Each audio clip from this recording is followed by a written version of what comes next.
Hello, my dear students. I hope you are all well at your place. In this video lecture, we are going to solve the sample paper number 2 of class 10th science. In the previous video lectures, we solved the first sample paper. In this video lecture, we cover 60 questions in just 52 minutes. So don't wasting time. Let us start. Section A consists of 24 questions. Attempt any 20 questions from this section. The first attempt of 20 question would be evaluated. Section A में 24 question given हो गए. आपने 20 question को attempt करना है और first 20 attempted questions जो है वही इवेल्युएटेड होंगे. So first question is rusting is A option redox reaction, B decomposition reaction, C oxidation reaction, D redox reaction. So here in this question जो रस्टिंग ऑफ आयरन होती है वो किस तरह की रिएक्शन होती है? Redox reaction. Question number 2. The reaction ferric oxide plus aluminium gives aluminium oxide plus iron is an example of A option displacement reaction, B combination reaction, C double displacement reaction, D composition reaction. In this reaction, aluminium form aluminium oxide by the addition of oxygen, hence aluminium is getting oxidized and iron gain electrons, so it is considered as reduced. This is a displacement reaction, so here in this question A is the correct option. Question number 3. Which are exothermic process?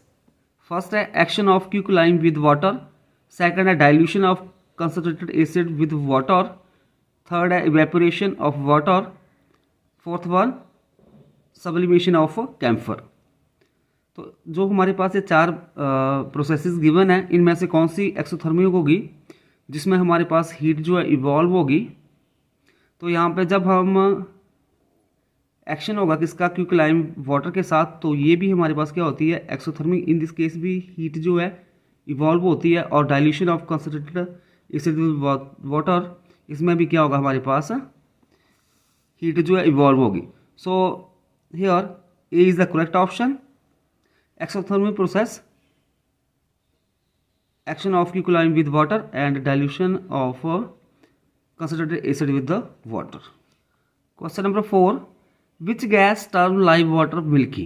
कौन सी gas जो होती है वो lime water को दूधिया बना देती है? तो फर्स्ट ऑप्शन है हमारे पास यहाँ पे nitrogen dioxide, carbon dioxide, ammonia, none. तो हमारे पास यहाँ पे आ जाएगी कार्बन डाइऑक्साइड गैस. जो है जब हम कार्बन डाइऑक्साइड को पास करवाते हैं लाइम वाटर में से, तो वो किस तरह का बन जाता है? मिल्की हो जाता है. So CO2 turns lime water milky. Question number 5. The most important constituent of baking powder is A option sodium chloride, B option calcium dichloride, C option sodium bicarbonate and D option potassium chloride. तो जो main constituent होता है baking powder का वो होता है हमारे पास sodium bicarbonate, मतलब NaHCO3. So here C is the correct option. Question number 6. Which of the following are not ionic compound? First option है potassium chloride, second hydrochloric acid, third carbon tetrachloride, fourth sodium chloride. So हमारे पास यहाँ पे जो ionic compound नहीं है वो हमारे पास है HCl. ये आयनिक कंपाउंड नहीं है, ये कोवलेंट कंपाउंड है. यहाँ पे म्यूचुअल शेयरिंग ऑफ इलेक्ट्रॉन होती है और साथ में कार्बन टेट्राक्लोराइड, इसमें भी म्यूचुअल शेयरिंग ऑफ इलेक्ट्रॉन होती है. तो हमारे पास यहाँ पे जो ऑप्शन होगी सेकंड और थर्ड, तो हमारे पास यहाँ पे बी आ गई correct option. Hydrochloric acid, carbon tetrachlorides are not ionic compounds. Question number 7. During the electrolysis of acidated waters, H2 and O2 are produced in the molar ratio by volume. जब हमारे पास water के case में hydrogen और oxygen, आपके पास क्या ratio होगी उसकी, तो 2H2O ऑफ लिक्विड वाटर हो गया। तो इसका जब इलेक्ट्रोलाइसिस होता है, in that case H2 2H2 और O2, तो यहाँ पे जो हाइड्रोजन के 2 मॉलिक्यूल्स होंगे और ऑक्सीजन का 1, तो 2:1। So V is the correct option. Question number 8. An aqueous solution turns the red litmus solution blue. Excess of addition of which of the following solution would reverse the change? Means कोई aqueous solution है जो red litmus को blue में change कर देता है। अगर हम एक्सेस मात्रा में ऐड करें तो हमारे पास जो चेंज हो वो रिवर्सिबल हो जाए। तो फर्स्ट ए ऑप्शन है baking powder, B lime, C hydrochloric acid, D ammonium hydroxide solution. तो यहाँ पे हाइड्रोक्लोरिक एसिड होगा, so C is the correct option. इसके लिए आप एक्सप्लेनेशन भी देख सकते हो। HCl will make the solution acidic and the solution becomes red with litmus. Question number 9. Which of the following is not a mineral acid? इन सभी में से कौन सा मिनरल एसिड नहीं है? ए ऑप्शन है sulphuric acid, B hydrochloric acid, C nitric acid, D citric acid. जैसा कि हम जानते हैं कि जो हमारे पास सल्फ्यूरिक एसिड, हाइड्रोक्लोरिक एसिड और नाइट्रिक एसिड ये मिनरल एसिड होते हैं, बट जो सिट्रिक एसिड होता है वो मिनरल एसिड नहीं होता। सो here D is the correct option, citric acid. Question number 10. In the reaction 2 magnesium plus chlorine magnesium dichloride, the reducing agent is. तो इस रिएक्शन में जो रिड्यूसिंग एजेंट कौन सा होगा? ए ऑप्शन है मैग्नीशियम, बी है क्लोरीन और सी जो है magnesium dichloride and D option magnesium and chlorine. तो यहाँ पे हमारे पास जो करेक्ट ऑप्शन होगी वो आ जाएगा ए। तो यहाँ पे जो मैग्नीशियम जो होगा वो लॉस करेगा इलेक्ट्रॉन्स का, तो ये किस तरह से काम करेगा? As a reducing agent. Question number 11. A plant is kept in the dark for 2 days. A leaf is used in an experiment to investigate the effect of 2 factors on photosynthesis as shown in the diagram. एक plant है उसको हम 2 दिन के लिए dark में रखते हैं। एक लीफ जो है जिसका हम यूज़ करेंगे to perform an experiment to investigate the effect of 2 factor on the photosynthesis. और ये हमारे पास एक कॉर्क है, ये ग्रीन लीफ है और कॉर्क लगा दी और नीचे ये थोड़ा पार्ट्स बच गया इसका लीफ का। So expose to light for 8 hours, तो cut off leaf can pass through. So leaf remove and tested on starch, मतलब इसको लीफ को हमने निकाल लिया बाहर और उसके बाद टेस्ट किया with the help of starch. जो ये एक्स पार्ट है लीफ का और वाई पार्ट, इसमें कौन सा कलर होगा? So what are the colours of X and Y when the leaf is tested for starch using iodine solution. So यहाँ पे एक्स और वाई के लिए A B C D 4 option दी है, तो इसके लिए एक्सप्लेनेशन हो जाएगी। Photosynthesis will takes place only in the part of leaf that is outside the bottle. The part X and Y will get negative result for starch. The positive test for starch will give blue-black color. So here B is the correct options. In part X, the colors of the leaf is brown and also in Y case brown. So here B is the correct option. Question number 12. A few drops of iodine solutions were added to rice water. The solution turns blue-black in color. This indicates that rice water contain A option complex protein, B simple protein, C fats and D starch. Question में given है कि जो few drop of iodine solution को हम add करते हैं rice water में, तो सॉल्यूशन जो है वो टर्न हो जाता है blue black in colour. So this indicate that rice water contain, जो राइस वाटर है उसमें क्या था, तो हमारे पास यहाँ पे this indicates there is a starch in the rice water. तो इसके लिए explanation, starch, the iodine solution turn into blue black in color in the presence of starch. Question number 13. Which of the following is the correct choice for substances produced during anaerobic respiration?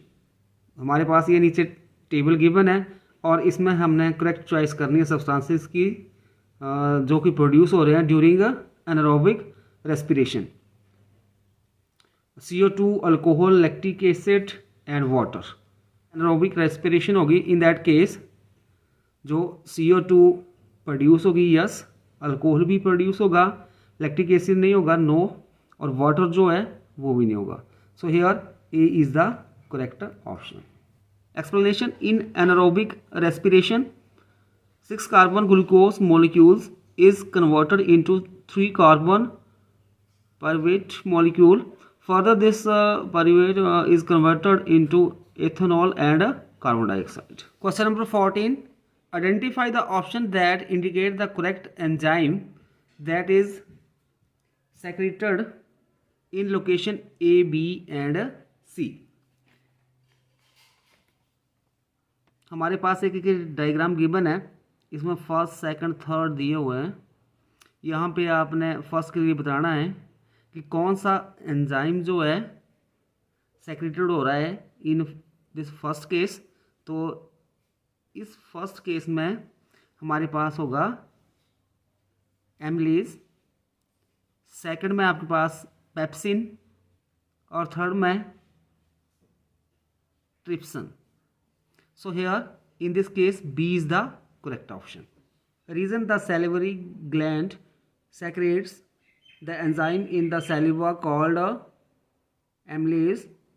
Pepsin is produced by the gastric gland present in the stomach, where trypsin is produced by the pancreas. Question number 15. In the figure below, the structure associated with the human kidney are marked P, Q and R. What can you say about relative concentration of urea in these structure?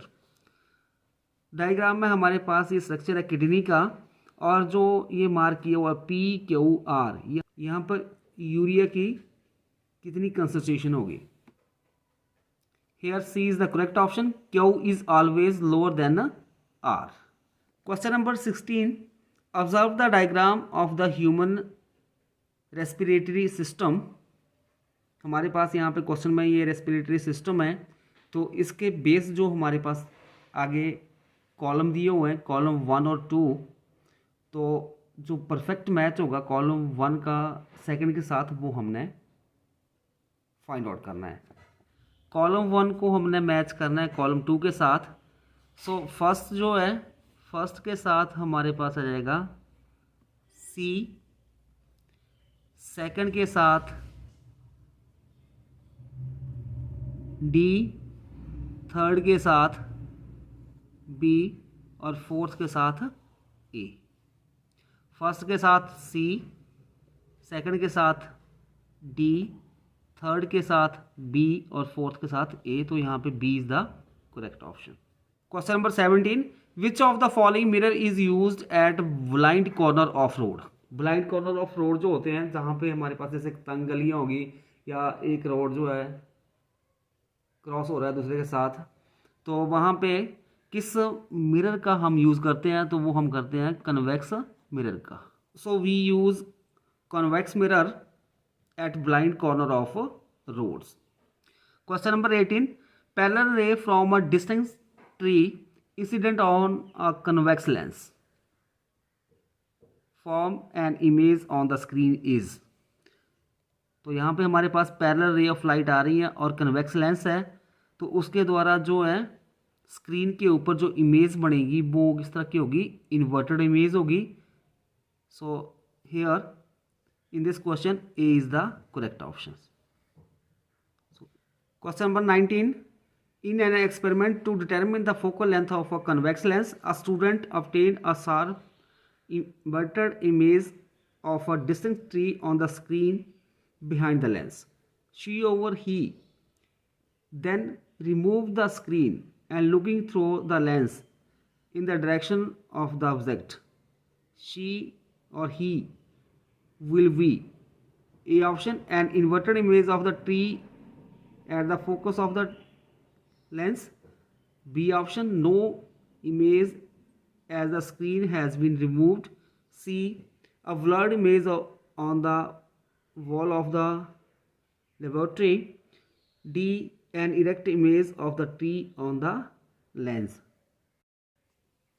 Question में एक student जो है वो एक tree है उसकी image बनाने की कोशिश कर रहा है with the help of convex lens on the screen. तो स्क्रीन के ऊपर इमेज बन जाएगी और अगर वो स्क्रीन को भी हटा देगा तो भी इमेज कहाँ पे उसको ऑब्टेन हो जाएगी, एक inverted image of the tree at the focus of the lens. So here A is the correct option. क्या होगा कि जो इमेज फॉर्म होगी डिस्टेंस ऑब्जेक्ट की वो continue to be formed at the focus of the convex lens even when no screen is being used to show its formation. Question number 20, when a ray of light moves from an optically denser to an optically rare medium, it bends towards the normal, away from the normal, passes undeviated, none of these। जब हमारे पास कोई रे of light, मान लेते हैं हमारे पास ये हो गया एयर मीडियम मतलब, और इसको क्या बोलते हैं हम, रेयर मीडियम, और ये मान लो ये आ गया डेंसर मीडियम। जब रे ऑफ लाइट कहाँ से जा रही है, ऑप्टिकली डेंसर टू है ऑप्टिकली रेयर, डेंसर से रेयर में जाएगी। मान लो कोई रे ऑफ लाइट है यहाँ से इस तरह से ये पड़ रही है, यहाँ पे ये जा रही है डेंसर से, अब यहाँ पे ये नॉर्मल मैंने ड्रॉ कर दिया है। जब वो रे ऑफ लाइट बाहर निकलेगी तो it bends away from the normal.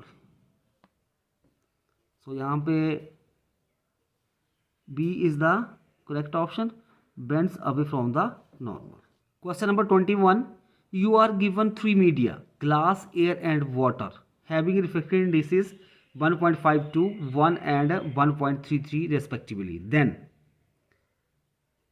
A option, the speed of light in water greater than the speed of light in air, greater than the speed of light in glass.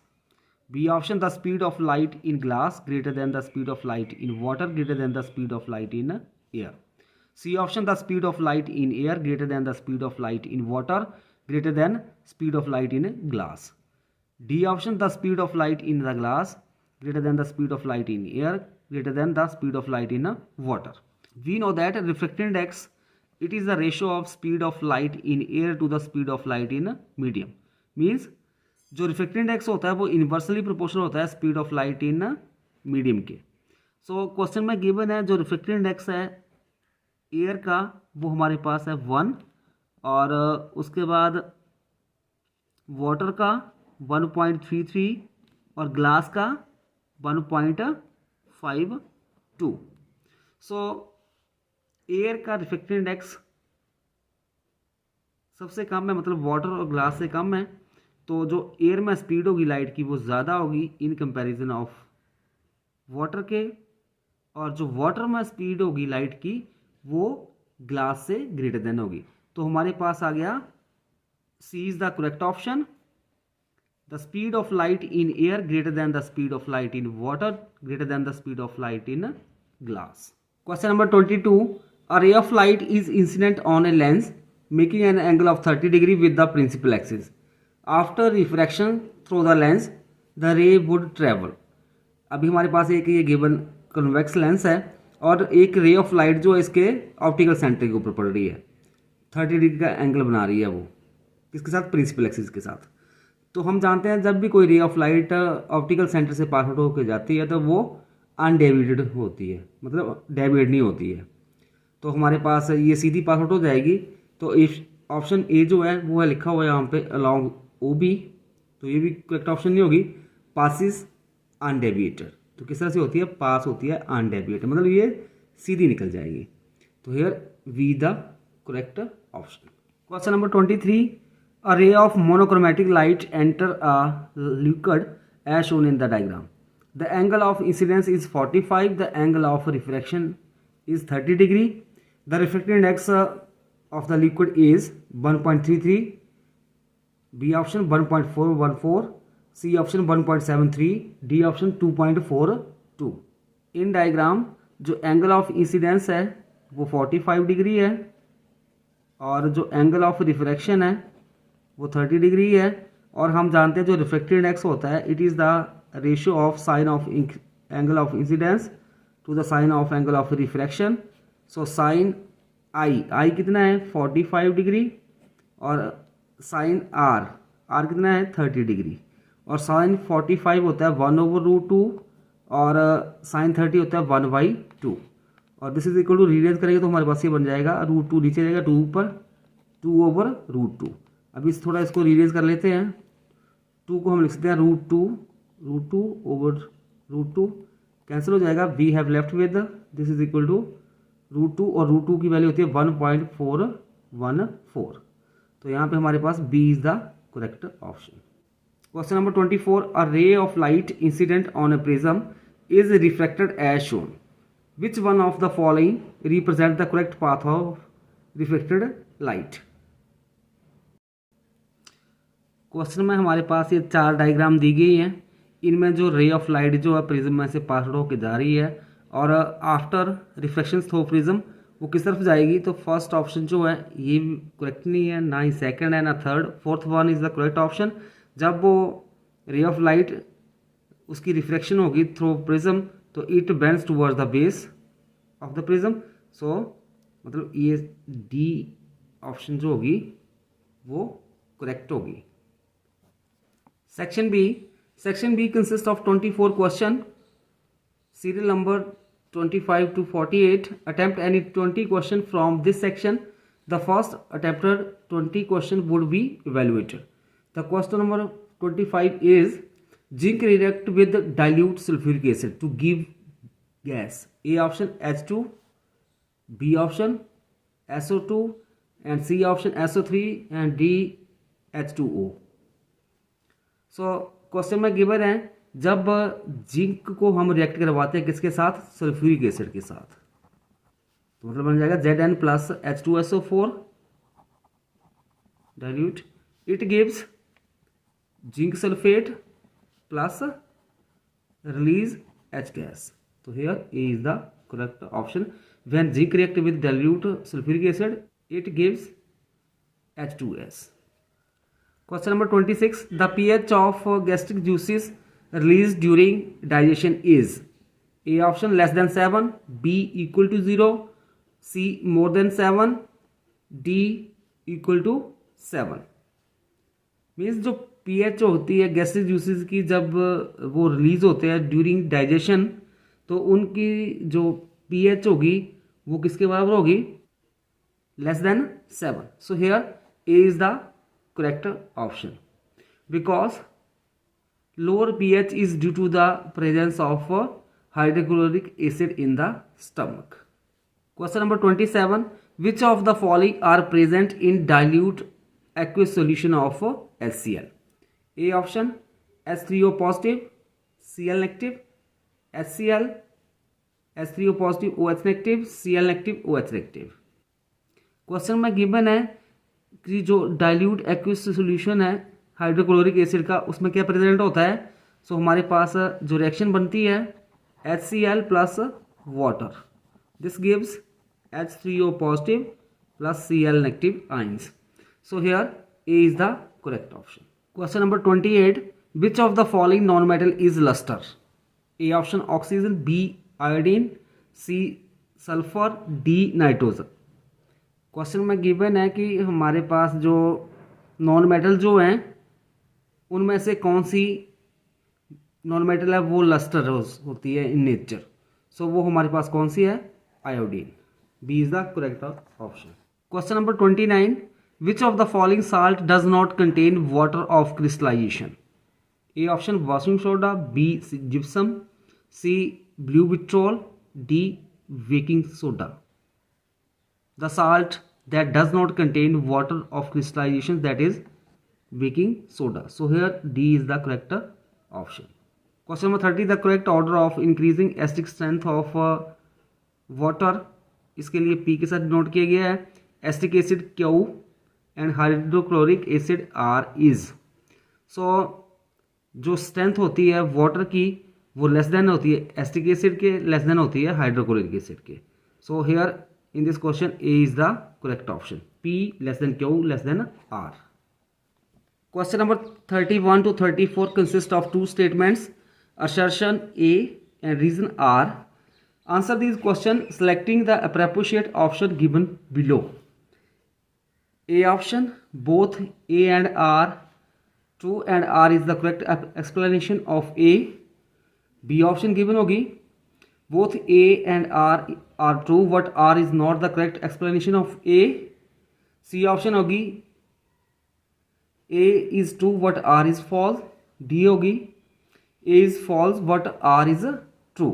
Question number 31, assertion iron article get rusted in moist air. मतलब जब iron article को या iron को आप air में जिसमें moisture हो उसमें छोड़ देते हो तो क्या होता है, उसमें रस्टिंग हो जाता है, मतलब जंग लग जाता है। यस, तो ये हमारे पास असर्शन ट्रू है। रीज़न क्या दिया हुआ है, moisture and oxygen are required for rusting, ये भी ट्रू है। मतलब रस्ट लगने के लिए हमें क्या चाहिए, ऑक्सीजन और मॉइस्चर। सो यहाँ पे जो है ए ऑप्शन करेक्ट ऑप्शन होगी, both A and R true and R is the correct explanation of A. Question number 32, assertion the reaction zinc plus copper sulfate, zinc sulfate plus copper is a double displacement reaction. So ये हमारे पास double displacement reaction नहीं है, तो assertion जो है वो हमारे पास फॉल्स है। Reason, two product are form in the above reaction, दो प्रोडक्ट फॉर्म हो रहे हैं तो ये ट्रू है। So here in this question D होगी करेक्ट ऑप्शन होगी, A is false but R is true. Question number 33, assertion a plant closes stomata when it does not need carbon dioxide for photosynthesis. This is a true statement. Reason, large amount of water can be lost through the stomata. ये भी आपके पास reason भी true है, but हमारे पास जो are जो होगा, जो रीज़न जो है, it is not a correct explanation of assertion. So here in this question B is the correct option, both A and R are true but R is not the correct explanation of A. Question number 34, assertion red light is used in danger signal. Yes, red light का ही हम use करते हैं danger signal में, तो assertion true है। Reason, the scattering of red light is more as its wavelength is more. So ये reason जो है वो हमारे पास false है, क्योंकि जो रेड लाइट जो है उसकी वेवलेंथ तो मोर होती है बट वो स्कैटर लेस करती है। So here in this question A is true but R is false, so C is the correct option. Question number 35, which of the following acid and basis react together to form KNO3। कौन से acid और base react होकर क्या बनाते हैं, KNO3 बनाते हैं। तो हमारे पास यहाँ पे जो रिएक्शन बनती है, जब हमारे पास KNO3 फॉर्म होगा तो हम लेंगे पहले HNO3 acid plus KOH base, तो हमारे पास क्या बन जाएगा, KNO3 प्लस वाटर। तो क्या लिया, HNO3 और KOH, तो हमारे पास ए करेक्ट ऑप्शन होगी।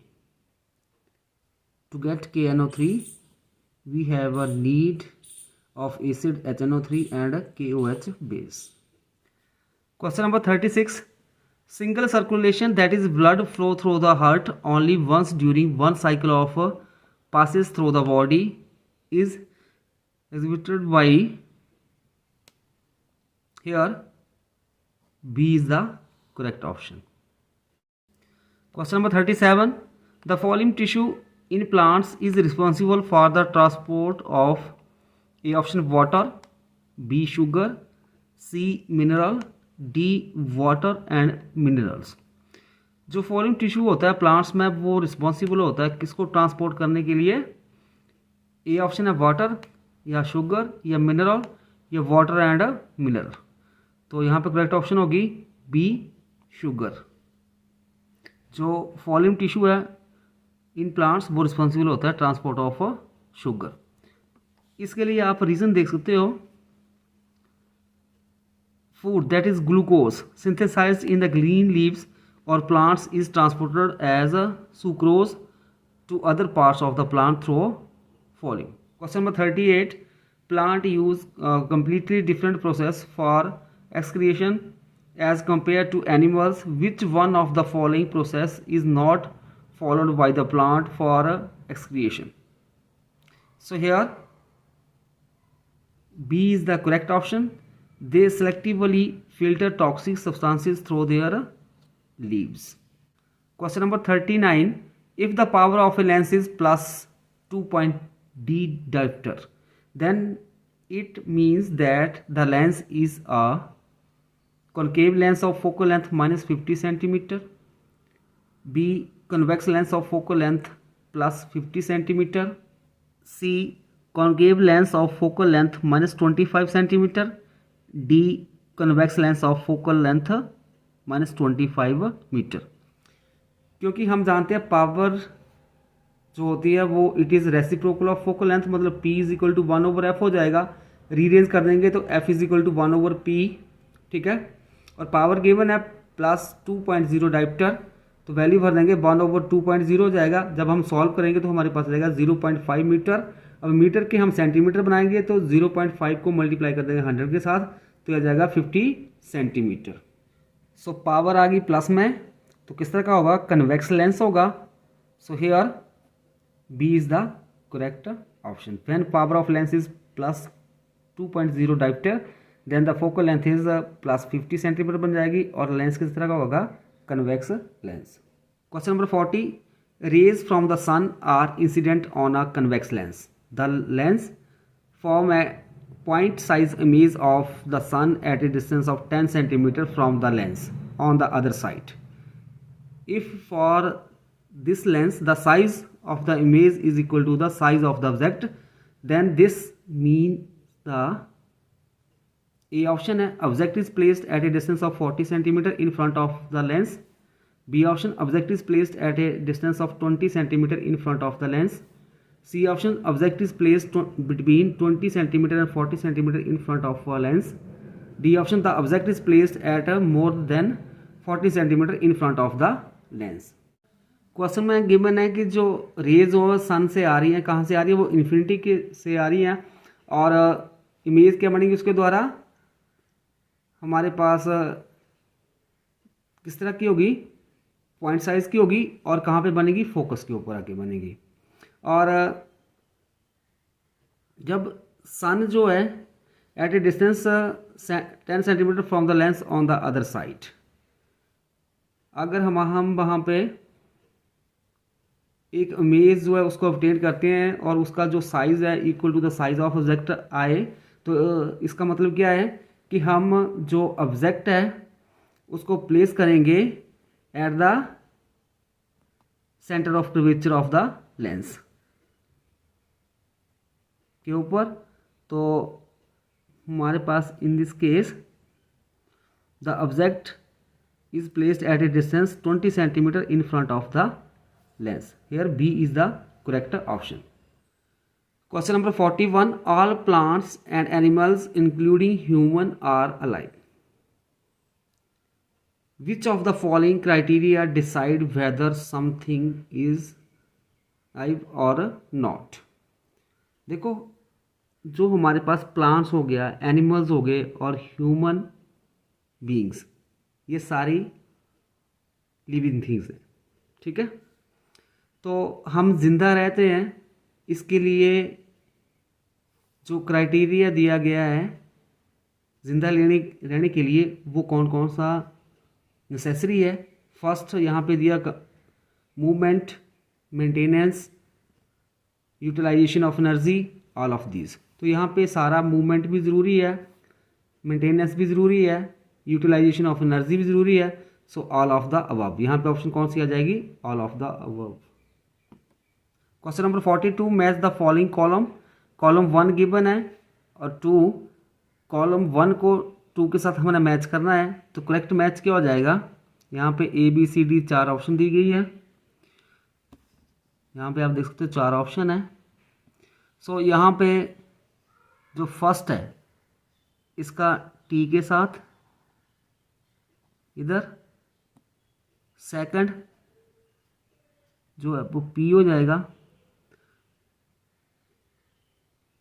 थर्ड वन Q के साथ मैच होगा, और फोर्थ वन R के साथ, और फिफ्थ वन S के साथ। तो यहाँ पे कौन सा आ गया, फर्स्ट T आ गया, second P, third Q, fourth one R के साथ और फिफ्थ S के साथ। So here B is the correct option. Question number 43, a student focus the image of a candle flame on a white screen using a convex lens.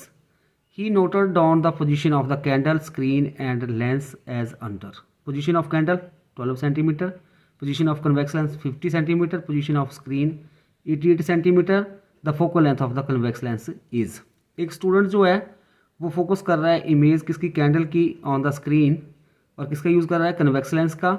और उसने note किया candle है उसकी पोजीशन है कहाँ पर रखा है, जो ऑप्टिकल बेंच के ऊपर रखा होगा उसने, तो 22 सेंटीमीटर के ऊपर है, और पोजीशन कन्वेक्स लेंस कहाँ पे आ रहा है, 50 के ऊपर, और पोजीशन ऑफ स्क्रीन आ रही है 88 के ऊपर। तो उसकी फोकल लेंथ क्या आएगी वो निकालनी है।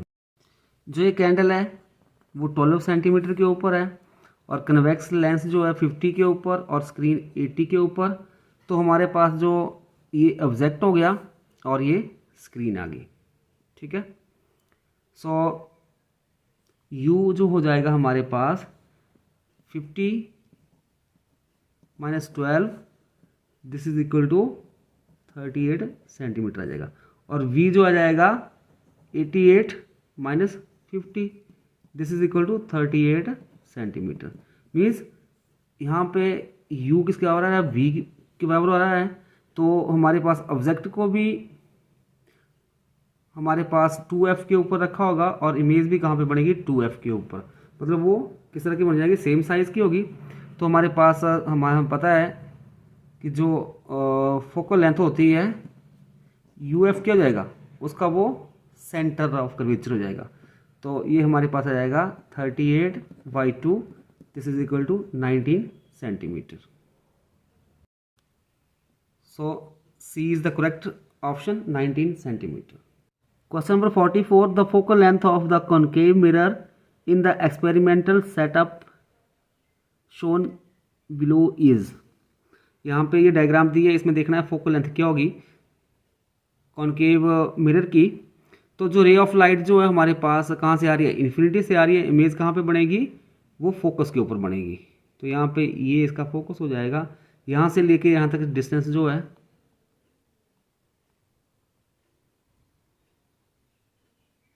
11 सेंटीमीटर आ जाएगी। सो B is the correct option, 11 centimetre.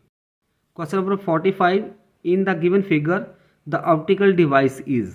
ये आपके पास एक फिगर दिया हुआ है, इसके बीच में एक ऑप्टिकल डिवाइस है, वो कौन सी आपने बताना है। तो यहाँ से जो ये रे ऑफ लाइट जो आ रही है वो पैरेलल आ रही है, और इसमें से जब रिफ्रैक्शन हो रही है, वहाँ पास आउट होके जा रही है, तो वो डाइवर्ज हो रही है। तो डाइवर्ज हो रही है इट मीन्स वो किस तरह का होगा, कॉन्केव लेंस होगा।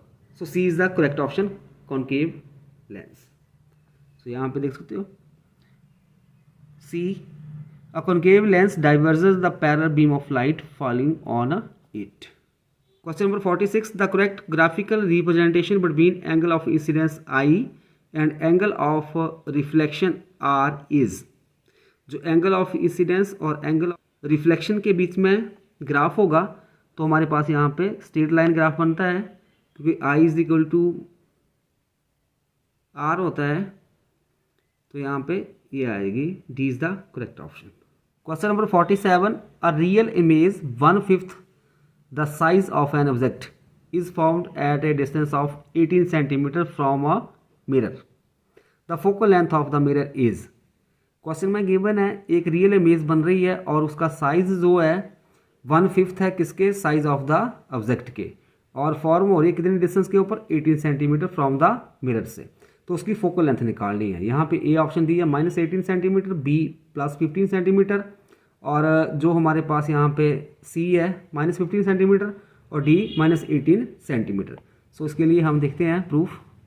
यहाँ पे since the image is real and mirror is concave mirror, क्योंकि कन्वेक्स मिरर जो है ऑलवेज वर्चुअल इमेज फॉर्म करता है। गिवन एम जो है मैग्नीफिकेशन कितनी होगी, -1/5, ठीक है। वी कितनी है, -18 सेंटीमीटर, और एफ हमने निकालना है, तो मैग्नीफिकेशन होती है -b/u, तो वैल्यू भर देंगे हम यहाँ पे m की जगह -1/5 और v की जगह भर दिया हमने -18 और u एज इट इज, तो माइनस प्लस हो गया, तो u is equal to -90 centimetre हो जाएगा। नाउ यूजिंग द एक्सप्रेशन, मतलब आपने मिरर फार्मूला यूज करना, 1/f is equal to 1/u plus 1/v, this is equal to 1/u है -90 प्लस 1/v है -18। जब हम इसको सॉल्व करेंगे तो हमारे पास आ जाएगा -15 सेंटीमीटर। तो हमारे पास hair C is the correct option, -15 centimeter. Question number 48. X, Y, Z have electronic configuration 28, 287 and 282 respectively. Which of the following option is correct in respect to electronic configuration? So यहाँ पे हमारे पास electronic configuration दी गई है किसकी, X की 2810, मतलब ये हमारे पास क्या है, दिस इज न्यून, 287 17 एटॉमिक नंबर आ गया क्लोरीन, और 28 10 to 12 मैग्नीशियम। सो हमारे पास वाई जो है, वाई होगा नॉन मेटल, और जो जेड जो है हमारे पास it is a metal. So D is the correct option, Y is a non metal and Z is a metal. यहाँ पे आप देख सकते हो जो एक्स जो है वो हमारे पास नोबल गैस है नियोन, और क्लोरीन जो है वो नॉन मेटल है, और साथ में जो 12 मैग्नीशियम वो मेटल है। Section C consist of 3 cases followed by question. There are a total of 12 question in this section. Attempt any 10 question from this section. The first attempted 10 question would be evaluated.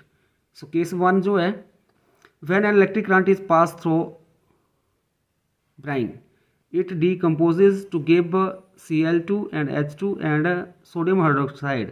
This process is called a chloralkali process।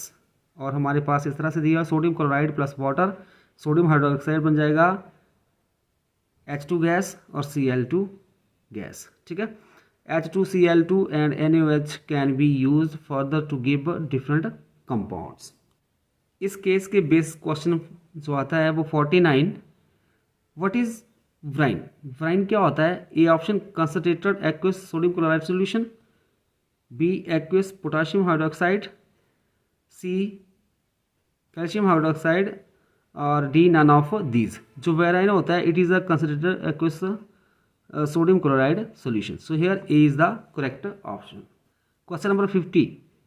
Which product is not form during chloralkali process. Chloralkali process के दौरान कौन सी जो हमारे पास product है वो form नहीं हो रही है, तो यहाँ पे हमारे पास NaOH भी फॉर्म हो रहा है, H2 भी, और Cl2 भी फॉर्म हो रहा है, HCl फॉर्म नहीं हो रहा है। तो ये वाली जो प्रोडक्ट है ये फॉर्म नहीं हो रही है in case of chloralkali process, HCl आ जाएगा यहाँ पे, डी करेक्ट ऑप्शन होगी। Question number 51। Which is produced at cathode during chloralkali process. A H2, B O2, CCl2 DN2। जो क्लोर एल्कली प्रोसेस होगी, इन दैट केस कैथोड के ऊपर क्या प्रोड्यूस होगा? H2 कैथोड के ऊपर। Question number 52, which is produce at anode during chloro alkali process? So chlorine form होगा at anode के ऊपर। Case the partially digested food coming from the stomach of a person enter a long and narrow organ X in his or her body. The organ X receives the secretions of two glands, liver and pancreas. Liver secretes a greenish yellow liquid Y, which is normally stored in the organ Z. Pancreas secretes pancreatic juices which contain digestive enzyme. So इस case के based question number 53, the X Y Z refer to, यहाँ पे जो X Y और Z आ रहा है वो किसके लिए किसको रिप्रेजेंट कर रहा है? So here C is the correct option. X जो है स्मॉल इंटेस्टाइन्स, वाई वाइल के लिए और जेड जो है गॉल ब्लैडर के लिए। Question number 54, which of the following sets of enzymes are secreted by pancreas? Here B is the correct option, trypsin, lipase, amylase. Question number 55, which of the following is or are functions of the stomach with regard to the digestive system? A option है partial digestion, B mechanical breakdown, C temporary storage, D all of above. Question में given है which of the following functions of stomachs with regard to the digestive system. Digestive system से कौन सा related है ये function जो है? सो उसमें आता है ए ऑप्शन है यहाँ पे correct, partial digestion. Question number 56, the final product of protein digestion is A option amino acid, B glucose, C peptones and proteases and D peptide. So here जो फाइनल प्रोडक्ट होता है protein digestion में वो होता है amino acid. So here A is the correct option. Case The rainbow is an example of dispersion of sunlight by the water drops in the atmosphere. This is the phenomena due to the combined effect of dispersion, refraction and reflection of sunlight by spherical water drops of rains. The condition for observing a rainbow are that the sun should be shining in one part of the sky, say near western horizon, while it is raining in the opposite part of the sky, say earthern horizon. An observer can therefore see a rainbow only when he over his back is towards the sun. जो ये paragraph है इसमें बताया गया है dispersion of light के बारे में बताया है। सनलाइट की जो डिस्पर्शन होगी, जो रेनबो फॉर्म होता है, रेनबो जब फॉर्म होता है उसमें डिस्पर्शन ऑफ लाइट होती है, रिफ्लेक्शन ऑफ लाइट होती है और रिफ्लेक्शन ऑफ लाइट किसके द्वारा? जो एटमॉस्फेयर में स्फेरिकल वाटर ड्रॉपलेट जो होती है रेन की, जो लेफ्ट बच जाती है इन दैट केस। और क्या होता है कि जो ऑब्जर्वर जो है उसके हेड के बैक साइड जो है सन होना चाहिए और उसके इन फ्रंट साइड पे क्या होगा, वो उसको रेनबो अपीयर होगा। सो इस केस के रिगार्डिंग जो क्वेश्चन है, question number 57, rainbow is due to, rainbow किसके कारण फॉर्म होता है? ए ऑप्शन है refraction of light, B dispersion of light, C total internal reflection of light, all the above. So here D is the correct option, all of the above. Question number 58, no rainbow can be seen on the moon because A option there is no rain on the moon, B option the sun doesn't shine brightly on the moon, C the sky is black, D none of these. Question में given है कि moon के ऊपर जो है हमें rainbow क्यों appear नहीं होता है। इसके पीछे रीज़न क्या है? Because there is no rain on the moon, क्योंकि मून के ऊपर बारिश नहीं होती तो रेनबो कहाँ से वहाँ अपीयर होगा। सो यार A is the correct option, no rainbow can be seen on the moon because there is no rain on the moon. Question number 59, how many rainbow can be formed? Rainbow कितने प्रकार के form होते हैं? ए option है 1, B 2, C 3 and D none of these. तो as we know that there are 2 types of rainbow are formed. First one is primary rainbow and second one is secondary rainbow. So here B is the correct option 2. Question number 60, one condition for a rainbow to be observed is A option there should be a bright sky, B option your back should be towards the sun, C option it should be a dry day, D option none of these। Question में पूछा गया है कि जो rainbow जब form होता है तो जो ऑब्जर्वर होता है इनमें से कौन सी कंडीशन जो है, हमारे पास 4 कंडीशन दी गई है, कौन सी कंडीशन जो है वो सही है, तभी हमें जो रेनबो अपीयर होगा। So here B is the correct option, your back should be towards the sun. आज हमने 10th क्लास साइंस का जो सैम्पल पेपर सेकंड था उसके बारे में पढ़ा।